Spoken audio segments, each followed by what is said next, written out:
नमस्कार, मी Vedika Parab soulful cooking चॅनलमध्ये तुम्हा सगळ्यांचे खूप खूप मनापासून स्वागत करते। आज मी बनवली आहे ही केळ्याची भाजी, कच्च्या केळ्याची भाजी बनवली आहे, मातीच्या भांड्यात बनवली आहे, त्यामुळे अजूनही छान चव आली आहे त्याला। खूपच एकदम साधी सोपी अशी रेसिपी आहे। रेसिपी पूर्ण पाहण्यासाठी व्हिडिओ शेवटपर्यंत नक्की बघा आणि जर व्हिडिओ आवडले असल्यास सबस्क्राइब करा, लाईक करा आणि शेअर पण करा। Thank you so much. नमस्कार, तर आज आपण इथे बघणार आहोत आपल्या किचनमध्ये कच्च्या केळ्याची भाजी मालवणी पद्धतीने।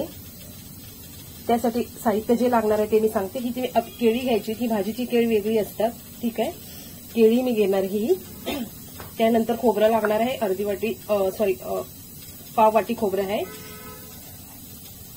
एक छोटा कांदा घेतलाय कापून, त्यानंतर कढीपत्ता, मिरच्या घेतल्या 3, अर्धा चमचा जिरा आणि राई आणि थोडीशी कोथिंबीर लागणार आहे। तर ही भाजी करायला ना सोपी असते केळ्याची भाजी, ठीक आहे। मी कशी त्याची वरची स्किन आता मी काढते, ही बघा अशी साफ करायची असते।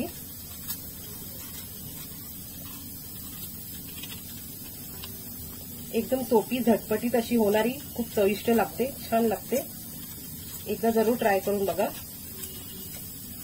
अशी सालं याची काढून घ्यायची।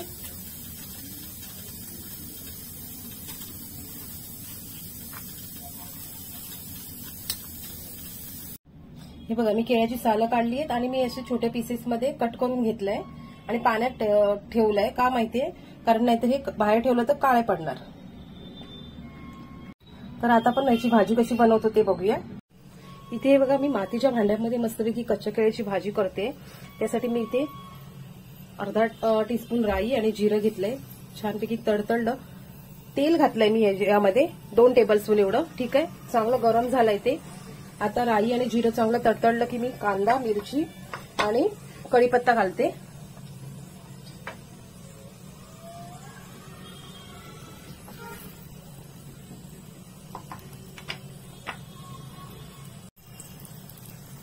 आता मी यामध्ये कांदा घातलाय, कांदा, मिरची, कांदा थोडासा परतून घेते।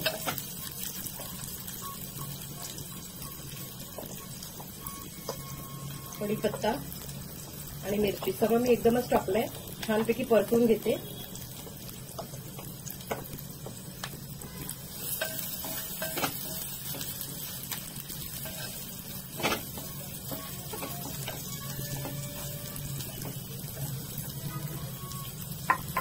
थोडासा कांदा गुलाबी होईपर्यंत मस्तपैकी परतून घेते आणि नंतर त्यामध्ये मी टाकणार आहे भाजी।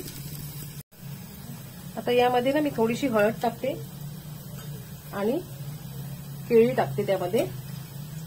गॅसची फ्लेम एकदम स्लो आहे।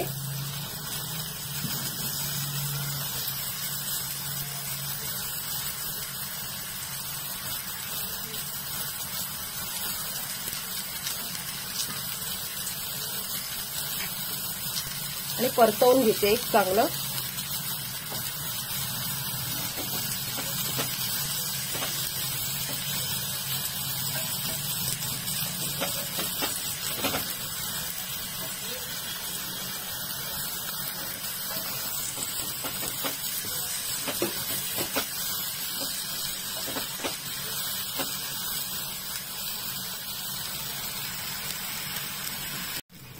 भाजी छान अशी परतून घेतली आहे आणि आता मी चवीनुसार आहे ना थोडंसं मीठ टाकते, जेवढं आपल्याला हवं तेवढं, आणि एकदा परत भाजी परतून घेते।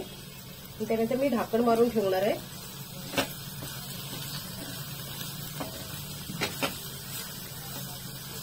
पाणी नाही यामध्ये घालायचंय, वाफेवरती शिजवायची आहे।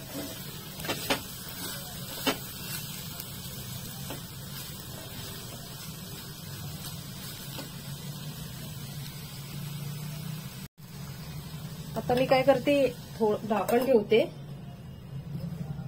आणि पाणी घालून ठेवते आणि वाफेवरती ती शिजेल। आता 5 मिनिटांमध्ये शिजते, 5 ते 7 मिनिटं लागतात। आणि त्यानंतर आपण खोबरं घालणार आहोत त्यामध्ये। भाजी शिजली की नाही ते एकदा आपण बघूया झाकण काढून। चेक करायची आहे, जशी आपण बटाट्याची भाजी आपण करतो तशी चेक करायची आहे शिजली का।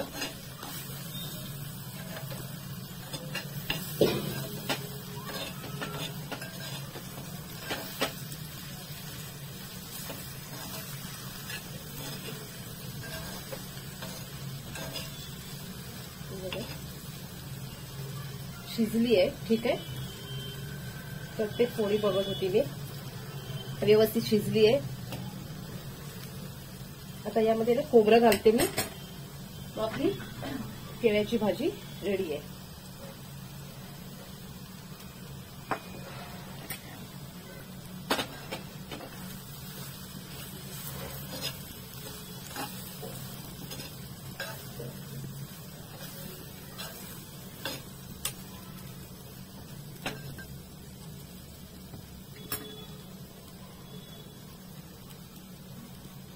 अशी आता 5 मिनिटं फक्त मी आता मंद गॅसवरती ठेवते.